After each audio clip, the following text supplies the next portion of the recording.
بسم اللہ الرحمن الرحیم الحمد للہ رب العالمین والصلاة والسلام علی سید الانبیاء والمرسلین حضرت سیدنا ابو سعید خدری رضی اللہ تعالی عنہ اور حضرت سیدنا ابو ہریرہ رضی اللہ تعالی عنہ آپ بیان کرتے ہیں کہ رسول اللہ صلی اللہ تعالی علیہ وآلہ وسلم نے ارشاد فرمایا کہ مسلمان جب بھی کسی پریشانی، بیماری، رنج و ملال، تکلیف اور غم میں مبتلا ہوتا ہے، یہاں تک کہ اگر اسے کوئی کانٹا بھی چبھ جائے تو اللہ رب العزت اسے اس کے گناہوں کا کفارہ بنا دیتا ہے۔ اس حدیث مبارکہ کو امام بخاری رحمۃ اللہ تعالی علیہ بخاری شریف کتاب المردہ میں لے کر کے آئے۔ اللہ رب العزت کے امت محمدیہ صلی اللہ تعالیٰ علیہ وآلہ وسلم پر جو احسانات ہیں اور جو خاص فضل ہے، اس میں سے ایک فضل رسول اللہ صلی اللہ تعالیٰ علیہ وآلہ وسلم نے بیان فرمایا، اور وہ یہ ہے کہ مسلمان اگر کسی پریشانی کے اندر مبتلا ہو، کسی بیماری کے اندر مبتلا ہو، رنج و ملال کے اندر مبتلا ہو، کسی بھی تکلیف یا غم کے اندر مبتلا ہو، یہاں تک کہ اگر اسے ایک کانٹا چبھ جائے۔ اب کانٹا چبھنا جو ہے یہ بالکل معمولی سا درد ہوتا ہے، بالکل معمولی سا درد،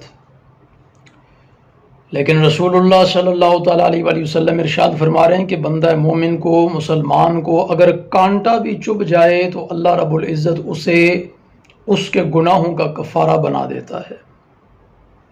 تو یہ امت محمدیہ صلی اللہ تعالیٰ علیہ وآلہ وسلم پر اللہ رب العزت کا فضل ہے، اللہ رب العزت کا احسان ہے۔ اسی طرح ایک اور حدیث پاک مسند احمد شریف کی کہ رسول اللہ صلی اللہ تعالیٰ علیہ وآلہ وسلم نے ارشاد فرمایا کہ صالحین کو مصائب و آلام سے دوچار کیا جاتا ہے،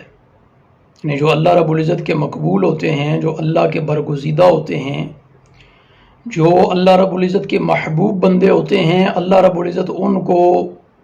مصائب و آلام سے دوچار کر کے ان کو اپنا قرب عطا فرماتا ہے۔ ایک حدیث پاک کا مفہوم یہ بھی ہے کہ اللہ جس کے ساتھ خیر کا ارادہ فرماتا ہے اسے تکلیف کے اندر مبتلا فرما دیتا ہے۔ اسی طرح ابن حبان کی ایک روایت ہے کہ تکلیف کی وجہ سے اللہ رب العزت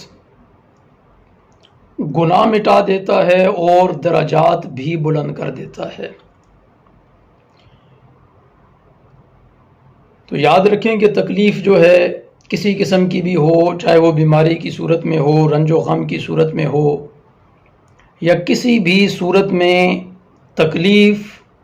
انسان کے لیے فائدہ ہی فائدہ ہے، بندہ مومن کے لیے فائدہ ہی فائدہ ہے، کیونکہ وہ اس کے گناہوں کا کفارہ بھی بن جاتی ہے،